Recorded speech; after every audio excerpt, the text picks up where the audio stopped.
नमस्कार, भारत 24 देख रहे हैं आप और मैं हूं प्रीति नेगी। आपके साथ बुलेटिन की शुरुआत करेंगे यूपी 75 के साथ। गोरखपुर में गोरखनाथ मंदिर में पारंपरिक कुश्ती प्रतियोगिता का भव्य समापन। सीएम योगी ने पहलवानों का बढ़ाया हौसला।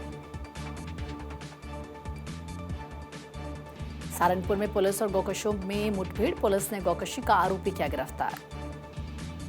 ललितपुर जिलाधिकारी ने सचल विज्ञान बस को हरी झंडी दिखाकर किया रवाना। जिले में विज्ञान के प्रति आएगी जागरूकता। कुशीनगर में इलाज के दौरान महिला की मौत पर बवाल, परिजनों ने पडरौना जिला मुख्यालय मार्ग किया जाम। फिरोजाबाद में लंबे इंतजार के बाद फिरोजाबाद ट्रांसफार्मर नगर योजना शुरू। करीब 35 करोड़ की धनराशि से सड़क, पेयजल, sewer treatment plant, water harvesting, जल निकासी आदि मूलभूत सुविधाओं का होगा इंतजाम। बात गाजीपुर की करेंगे। गाजीपुर के करीमुद्दीनपुर स्टेशन पर कामायनी एक्सप्रेस के नियमित ठहराव की लंबे समय से चली आ रही मांग आखिरकार पूरी हो गई है। 17 अगस्त से लोकमान्य तिलक टर्मिनल बलिया कामयानी एक्सप्रेस का करीमुद्दीनपुर स्टेशन पर नियमित ठहराव शुरू हो चुका है और जहूराबाद विधायक और प्रदेश सरकार के मंत्री ओम प्रकाश राजभर ने हरी झंडी दिखाकर ट्रेन को रवाना किया। पूरी खबर इस रिपोर्ट में देखिए।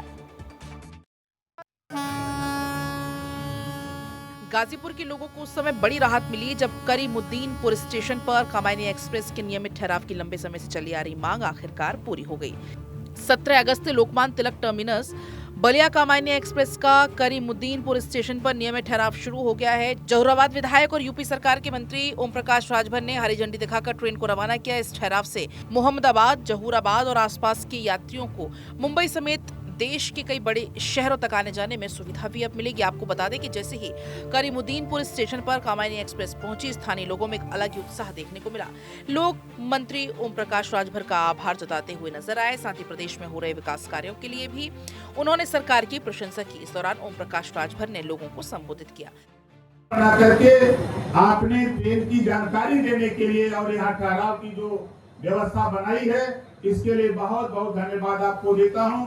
रेलवे के मुताबिक लोकमान्य तिलक टर्मिनस से बलिया जाने की वाली ट्रेन 13:13 पर करीमुद्दीनपुर पहुंचेगी। 13:15 पर रवाना होगी। वहीं वापसी में बलिया से लोकमान्य तिलक टर्मिनस जाने वाली ट्रेन रात को 9:53 पर पहुंचेगी और 9:55 पर रवाना होगी।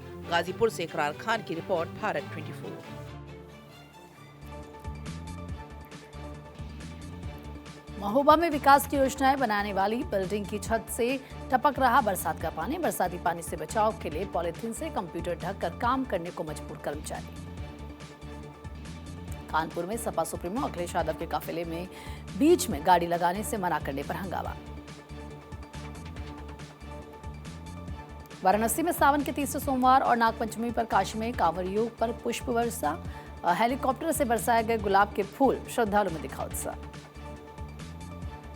बहराइच नेपाल के रुपईडीहा बॉर्डर पर करोड़ों रुपए की लागत से बने नेपालगंज रेलवे स्टेशन के निर्माण गुणवत्ता की खुली पोल, हल्की सी बरसात में ही स्टेशन की बाउंड्री हुई धराशायी।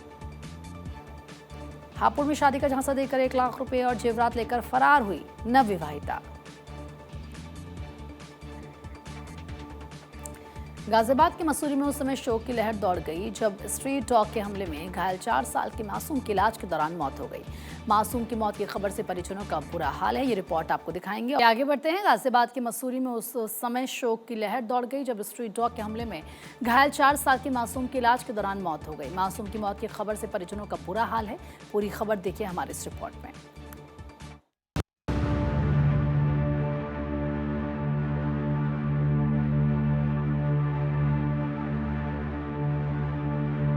स्ट्रीट डॉग ने उस समय एक परिवार की खुशियां उजाड़ दी जब स्ट्रीट डॉग के हमले में घायल हुए 4 वर्षीय मासूम की इलाज के दौरान दिल्ली के जीटीबी अस्पताल में मौत हो गई। मासूम की मौत की खबर मिलते ही परिवार में कोहराम मच गया। परिजनों का रो रो कर बुरा हाल है। आपको बता दें, स्ट्रीट डॉग के काटने की घटना 12 अगस्त को घटित हुई जब मृतक बच्चा अपने घर के सामने खड़ा था। तभी 5 से 6 स्ट्रीट डॉग ने उस पर हमला कर गंभीर रूप से घायल कर दिया। परिजन घायल बच्चे को उपचार के लिए पहले ढासना हॉस्पिटल फिर एमएमजी हॉस्पिटल ले गए। हालत गंभीर होने पर उसे दिल्ली के जीटीबी अस्पताल रेफर किया गया, जहां उसका इलाज चल रहा था।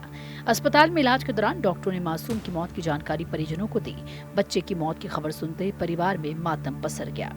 बच्चा जो है उसके पीछे कुत्ते लगे और कुत्तों ने उसे बुरी तरीके से घायल कर दिया बच्चे को। हाँ। घायल करने के बाद में उसे यहाँ से कोई और दूसरा कोई आदमी आ रहा था, वहाँ से आने के बाद उसे उठा के ले आने के बाद हाथों हाथ ही उसे अस्पताल के लिए गए, LD के लिए। वहीं मामले की जानकारी मिलने पर पुलिस ने कार्रवाई शुरू कर दी। ACP सुनील कुमार भारद्वाज ने बताया कि पुलिस द्वारा कागजी कार्रवाई पूरी कर टीम को दिल्ली रवाना किया गया है। शव का पोस्टमार्टम कराया जा रहा है। पोस्टमार्टम रिपोर्ट और अन्य तथ्यों के आधार पर आगे की कार्रवाई की जाएगी। 4 वर्षीय मासूम की मौत से पूरे परिवार में शोक की लहर है। घटना के बाद क्षेत्र में आवारा कुत्तों को लेकर भी लोगों में चिंता और आक्रोश देखने को मिल रहा है। गाजियाबाद से इंद्रेश शर्मा की रिपोर्ट, भारत 24। बहराइच में 2.5 किलो अफीम के साथ नेपाली महिला गिरफ्तार, अंतर्राष्ट्रीय बाजार में कीमत करीब 30 लाख। फिरोजाबाद में कांवड़ यात्रा से वापस आ रही डीजे लगी मैक्स लोडर छात्राओं की स्कूटी पर पलटा, 3 छात्रा हादसे में घायल। प्रयागराज में दर्दनाक सड़क हादसे में 3 कांवड़ियों की मौत, एक ही बाइक से वाराणसी जो चढ़ाने जा रहे थे तीनों कांवड़ी। झांसी में वंदे मातरम के अपमान के विरोध में भाजपा ने निकाला मौन मार्च।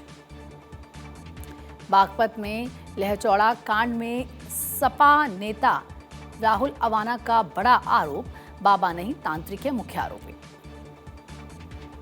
आजमगढ़ में अश्लील फोटो वीडियो वायरल करने का आरोपी गिरफ्तार, साइबर सेल की मदद से महाराष्ट्र में हुई गिरफ्तारी। वाराणसी में फिर गंगा उफान पर 5 सेंटीमीटर प्रति घंटे की रफ्तार से बढ़ रहा है जलस्तर। नमो घाट का रैंप डूबा, 84 घाटों का आपसी संपर्क टूटा, गंगा किनारे सैकड़ों मंदिरों में घुसा पानी। मेरठ के थापर नगर के रंजीत होटल में 16 साल की नाबालिग का संग दबोचा युवक, पुलिस मामले की जांच में जुटी। शामली में पिता पुत्र हत्याकांड के 4 दोषियों को कोर्ट ने सुनाई आजीवन कारावास की सजा। 2 लाख रुपए वापस न देने के विवाद के बाद की गई थी पिता पुत्र की हत्या।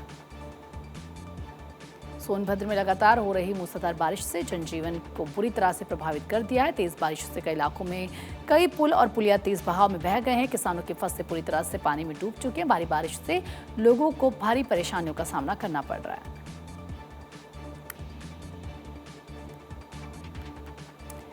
कानपुर में फजलगंज पुलिस ने अंतर्राज्यीय चरस तस्करी गिरोह का किया भंडाफोड़। पुलिस ने 2 आरोपियों को किया गिरफ्तार। आरोपियों के कब्जे से 15 किलो 320 ग्राम अवैध चरस बरामद। बरामद चरस के अंतर्राष्ट्रीय बाजार में कीमत करीब 15 करोड़ रुपए। मथुरा में अनधिकृत कॉलोनी पर चला प्राधिकरण का बुलडोजर। मथुरा वृंदावन विकास प्राधिकरण की ओर से बाउंड्री वॉल और सड़क को ध्वस्त किया गया। बिजनौर के चांदपुर पैजनिया कांवड़िया यात्रा मार्ग पर वन विभाग ने पिंजरे की मदद से एक गुलदार को किया सुरक्षित रेस्क्यू। गुलदार के पकड़े जाने से कांवड़ यात्रियों और आपस के ग्रामीणों ने ली राहत की सांस। मेरठ में यूपीएटीएस ने पाकिस्तानी आतंकी संगठन जैश-ए-मोहम्मद के एक खतरनाक मॉड्यूल का किया भंडाफोड़। मस्जिद से 24 वर्षीय मोहम्मद जफर को किया गिरफ्तार। यूपी के शामली में पुलिस और बदमाशों के बीच मुठभेड़ हो गई, जिसमें पुलिस ने 25,000 का इनामी बदमाश को गिरफ्तार कर लिया। मुठभेड़ के दौरान उसके पैर में गोली लग गई, जिसे उपचार के लिए अस्पताल में भर्ती कराया गया। पुलिस और बदमाशों के बीच मुठभेड़ कैसे हुई, देखिए इस रिपोर्ट में।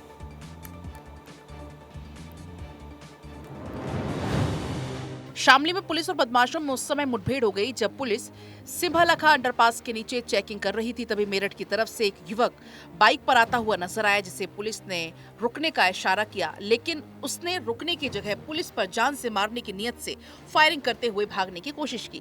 पुलिस ने आरोपी युवक का पीछा कर जवाबी कार्रवाई करते हुए युवक को दबोच लिया। पकड़े गए युवक के कब्जे से एक तमंचा, 315 बोर, 2 खोखा कारतूस, 315 बोर, 2 जिंदा कारतूस, 315 बोर और बिना नंबर प्लेट की एक बाइक को भी बरामद किया।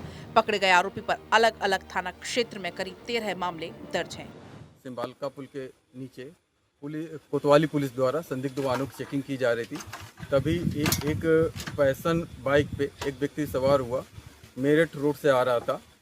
पुलिस द्वारा उसको रोकने का प्रयास किया गया, किंतु वो रुका नहीं और बलवा चौक की तरफ भागा। पुलिस द्वारा पीछा करने पर उसके द्वारा पुलिस पे फायरिंग की गई। बचाव में पुलिस द्वारा भी फायरिंग की गई और वह व्यक्ति बाइक से गिर गया और उसके दाहिने पैर में गोली लगी। इसकी शिनाख्त करने पर पता चला इसका नाम गौतम पुत्र आज़ाद है, जो लीलोन का रहने वाला है, कोतवाली शामली का ही है। इसके खिलाफ पहले से लगभग 13 मुकदमे दर्ज हैं, जिसमें 4 हत्या के भी मुकदमे दर्ज हैं। पुलिस जिस तरह से आपराधिक प्रवृत्ति के लोगों के खिलाफ कड़ी कार्रवाई कर रही है, वो प्रदेश की कानून व्यवस्था को मजबूत करने की दिशा में एक अच्छा कदम है। शामली से वरुण पवार की रिपोर्ट, भारत 24।